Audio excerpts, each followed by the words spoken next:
سلام دوستان، خوش اومدین به چنلم. امیدوارم که حالتون خوب باشه. تو ویدیوی امروز قرار راجع به این حرف بزنیم که چجوری میتونیم هر سال یه تعداد زیادی کتاب بخونیم.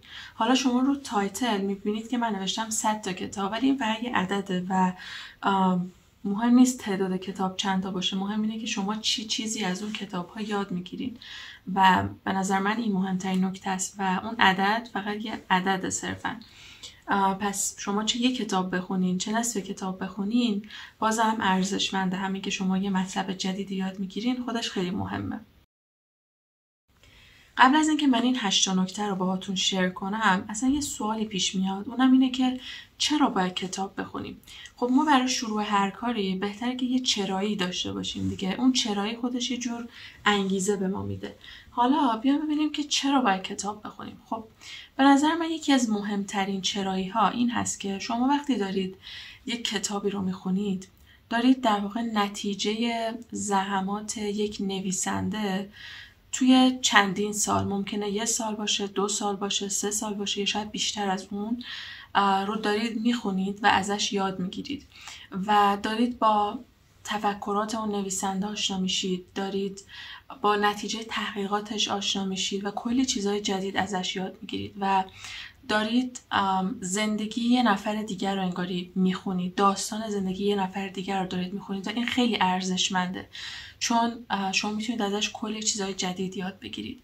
اینکه نظر یه نفر دیگر رو بدونید، اینکه نتیجه تحقیقات یک نفر رو که نشسته سالهای سال تحقیق کرده، تجربیاتش رو جمع کرده و الان تو قالب یک کتاب به شما ارائه میکنه و شما میتونید انگاری نتیجه زحمت چندین سالش رو با یک کتاب بخونید و ازش کلی چیز یاد بگیرید و این به نظر من مهمترین دلیلیه که ما باید کتاب بخونیم. نکته اول که کمک میکنه به ساختن روتین مطالعه و کتاب خوندن این هست که کتابی رو بخونید که واقعا دوستش دارید و با موضوعش و ژانرش ارتباط برقرار میکنید. یه چیزی نباشه که مثلا شما از روی اجبار برید بخونیدش. مثلا اینطور نباشه که بگید خب من باید حتما این کتاب رو بخونم. واقعا دوستش داشته باشید و یه کتابی باشه که شما رو به خودش جذب بکنه.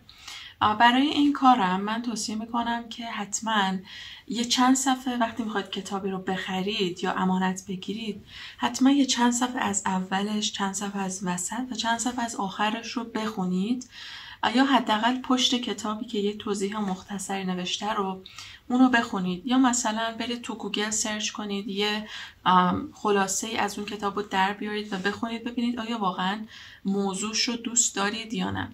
پس اینکه شما کتابی رو بخونید که واقعا بهش علاقه دارید خیلی کمک میکنه تو اینکه اون روتینه رو حفظ بکنید، روتین کتاب خوندن رو. نکته دوم این هست که همیشه تو ذهنتون داشته باشید که هر کتابی رو که دارید نیاز نیست تا آخرش بخونید. خب ببینید ما بعضی از کتاب‌ها هستن که مجبوریم از اول تا آخرشون بخونیمشون. مثلا میتونه کتاب‌های مدرسه باشه یا مثلا دانشگاه. ولی وقتی کتاب‌های متفرقه میخونیم مجبور نیستیم که از اول تا آخرش رو بخونیم و تموم کنیم. ممکنه مثلا شما توی یه بازه زمانی به یک کتاب نیاز داشته باشین و مثلا به چند فصل از یک کتاب مشخص نیاز داشته باشین.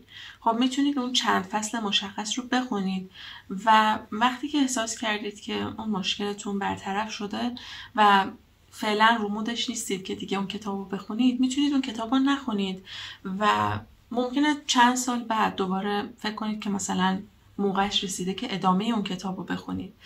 یا گاهم پیش میاد که یه کتابی رو میخریم و وسطاش میبینیم که زیاد خوشمون نمیاد از این کتاب.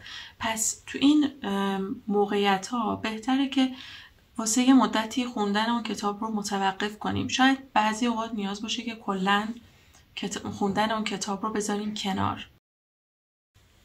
نکته سوم اینه که کتابایی که پیشنهاد میشه اصلا دست کم نگیریدشون و حداقل حتی اگر نمیخواید بخریدشون توی لیستی اسم اونا رو بنویسید و همیشه یه لیستی از کتابایی که بهتون پیشنهاد شده، چه تو ویدیوهای یوتیوب، چه از طریق اطرافیانتون، چه توی پادکست، هر کتابی که بهتون معرفی میشه یا مثلا خودتون تو کتاب فروشی میرید، مثلا 3 کتاب جدید میبینید، فقط میخواید یکیشو بخرید، همیشه اسم اون 2 دیگه که نخریدید و توی کاغذ توی گوشیتون یه جایی بنویسیدشون که دفعه بعدی که خواستین یه کتاب بخرین گزینه‌های متنوعی داشته باشید واسه انتخاب کردن از بینشون.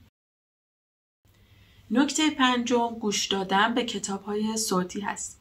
خب ببینید وقتی که ما مثلا میریم سر کار یا دانشگاه یا مثلا توی مسیر هستیم و میخوایم بریم یه جایی، توی این فرصت میتونین تو ماشین به کتاب‌های صوتی گوش بدین، یا اگر با کتابایی که مثلا کاغذی هستن نمیتونین ارتباط برقرار کنین و بیشتر ترجیح میدین که گوش بدین به صدای نفر، خب کتاب‌های صوتی میتونن خیلی واسهتون گزینه خوبی باشن. البته من خودم به شخص زیاد با کتاب‌های صوتی ارتباط برقرار نمی‌کنم، ولی خب خیلی‌ها رو دیدم که واقعا بیشتر به کتاب‌های صوتی گوش میدن و بیشتر با اون ارتباط میگیرن. پس گوش دادن به کتاب‌های صوتی هم میتونه یکی از گزینه‌های خیلی خوب باشه. نکته 6 اینه که همیشه سعی کنید توی محیط اطرافتون، مثلا کنار تختتون یا اون رو مبلی که مثلا دراز میکشین استراحت میکنین یا کیفی که باهاش بیرون میرین، یه کتاب همیشه داشته باشین، چون میتونید تو زمانهای خالیتون برین و چند صفحه از اون کتاب رو بخونین.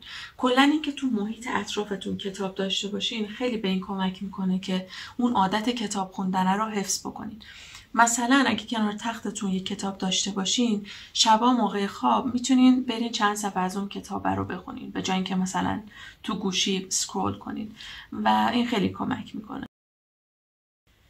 نکته 7 این هست که کتاب خوندن رو بخشی از شخصیت و هویت خودتون بدونین. مثلا یه چند تا جمله هست که میتونید به خودتون بگین و این خیلی کمک میکنه. مثلا بگین که من آدم کتابخونی هستم، من اهل مطالعه‌ام، من کتابا رو دوست دارم. اینا خیلی کمک میکنه به اینکه شما یک رابطه خیلی خوبی با کتاب‌ها داشته باشین و اینکه شما همیشه حس میکنین که کتاب خوندن بخشی از شخصیت و هویت شما رو تشکیل میده. و نکته 8 و نکته آخر این هست که به عددها زیاد توجه نکنید. حالا شما وقتی که روی این ویدیو کلیک کردین، تایتل این ویدیو بود که چجوری هر سال 100 تا یا بیشتر از 100 تا کتاب بخونیم.